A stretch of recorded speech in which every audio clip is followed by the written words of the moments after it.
యాదాద్రి జిల్లా రైస్ మిల్లర్ల అధ్యక్షుడిని. మేము ఈరోజు కార్యవర్గ సమావేశం పెట్టుకున్నాము. మా జిల్లాలో 40 ఫార్వర్డ్లు 11 రైస్ మిల్లు చిన్న రైస్ మిల్లు ఉన్నాయి. మేము వచ్చే 24-25 ఖరీఫ్ ప్యాడీ దిగుమతి చేసుకోలేము. ఎందుకనగా మాకు గత 6 సంవత్సరాల నుండి మాకు ప్రభుత్వం వద్ద సిఎంఆర్ మిల్లింగ్ ఛార్జీలు రాలేదు, సివిల్ సప్లై ట్రాన్స్పోర్ట్ రాలేదు, డ్రైయేజీ రాలేదు, కస్టోడియన్ రాలేదు. మేము అందరూ ఎమ్మెల్యేలకు, కలెక్టరు, జాయింట్ కలెక్టర్ గారికి అందరికీ మా విన్నపాలు, వినతి పత్రాలు ఇచ్చాము. 3 డేస్ నుంచి మేము ఎన్నో సంవత్సరాల నుంచి రైస్ మిల్ ఫీల్డ్లో ఉన్నాము.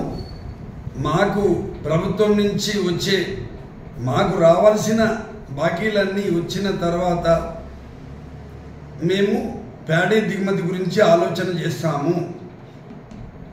మరి ఒక విషయం ఏమనగా, ఈ హైబ్రిడ్ రకాలు వచ్చి గత ఎన్నో సంవత్సరాల నుంచి, ఒక 5-6 సంవత్సరాల నుంచి హైబ్రిడ్ వెరైటీలు వచ్చి అవుట్ అండ్ రేషియో వస్తలేదు. ఆ అవుట్ అండ్ రేషియో వల్ల రాకుండా పోయే వరకు మా మిల్లులన్నీ నష్టపోచున్నాయి, చాలా ఇబ్బందులు ఉన్నాయి. కాబట్టి అందరూ అధికారులు కానీ, ప్రజలు కానీ, రైతులు కానీ మా బాధలు అర్థం చేసుకోవాలని, ఎలాంటి మేము వ్యాపారస్తులం, మేము అందరితోటి ఉంటాం, ఎలాంటి మాకు రాజకీయాలు ఎలాంటి అవసరం మాకు లేదు. మేము రైతులతోనే ఇన్ని సంవత్సరాలు బతికినాం. కానీ మేము స్టాండ్ బై ఉండలేకపోతున్నాం, ఇండస్ట్రీని నడపలేకపోతున్నాం.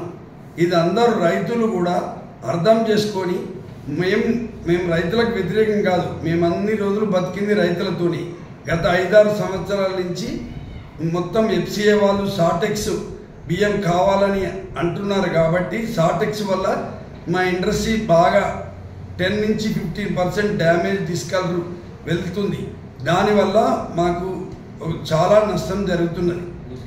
ఈ మూసీ పరివాహక ప్రాంతం కాబట్టి ఇంకా ఎక్కువ వెళ్తుంది. బయట జిల్లాల కన్నా మాకు మూసీ పరివాహక ప్రాంతం కాబట్టి దానివల్ల డ్యామేజ్ తీసుకెళ్ళి బ్రోకెన్ రేషియో ఎక్కువ వెళ్తున్నారు. మా ప్రభుత్వము మా యందు దయతలచి మేము డిమాండ్ ఏం చేస్తున్నామంటే, మాకు అవుట్ అండ్ రేషియో తగ్గియండి, లేదా మాకు క్వింటాల్కి ఒక 300 రూపాయలు బోనస్గా ఛార్జీలు ప్రకటించినట్టయితే ఈ ప్రాబ్లమ్స్ అన్నీ క్లియర్ అవుతాయి. దీన్ని అందరూ అర్థం చేసుకొని మా సమస్యను సమస్త ప్రజానీకానికి, రైతులకు తెలియజెప్తున్నాము. Kota Mallareddy, Yadadri Bhuvanagiri rice millers association general secretary. మా బాధలు, మా డిమాండ్లు మేము ప్రభుత్వానికి వ్యతిరేకం కాదు. గత 20 సంవత్సరాల కింద రా రైస్ మిల్లుకు 10 రూపాయలు మిల్లింగ్ ఛార్జ్ క్వింటాలకు, మరి అదే రకంగా బాయిల్డ్ రైస్ కు 20 రూపాయలు ఉంది. గత 20 సంవత్సరాలకు అదే రేషియో ఇస్తున్నారు. కానీ అప్పుడున్న అమాలు రేట్లు కానీ, కరెంటు బిల్లులు కానీ, మిల్లు యొక్క ఖర్చులు ఎక్స్పెండిచర్ తక్కువ ఉండే. ఈ రోజు అమాలి కానీ, కరెంటు బిల్లు కానీ, మరి అన్ని కూడా పెరిగిపోయినాయి. నిత్యావసర వస్తువులు అన్నిటికీ ధరలు పెరిగిపోయినట్టుగా. కానీ నా యొక్క డిమాండ్ ఏంటంటే, రాష్ట్ర ప్రభుత్వాన్ని నా యొక్క డిమాండ్ 150 రూపాయలు బాయిల్డ్ రైస్ కు, 120 రూపాయలు రా రైస్ మిల్లుకు మిల్లింగ్ ఛార్జ్ ఇచ్చినట్లయితే మా రైస్ మిల్లులు బాగుపడతాయి. మా రైస్ మిల్లు ఇప్పటికే మా రైస్ మిల్లర్స్ రాష్ట్ర వ్యాప్తంగా, ముఖ్యంగా యాదాద్రి జిల్లాలో పొల్యూషన్ ఉంటుంది. ఇవన్నీ మూసీ నీళ్ల వల్ల మొత్తం పొల్యూషన్ వచ్చేసి అవుటం తక్కువ ఉంది. మరి అదే రకంగా డిస్కలర్ చాలా తక్కువ ఉంది.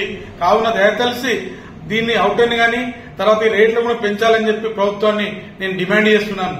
ఇది ఎప్పుడైతే పెంచేంత వరకు కూడా 24-25 ఖరీఫ్ దించుకోమని చెప్పి యాదాద్రి జిల్లా మిల్లర్ల తరఫున మేము కోరుతున్నాము. మా యొక్క డిమాండ్ తెలియజేస్తున్నాము.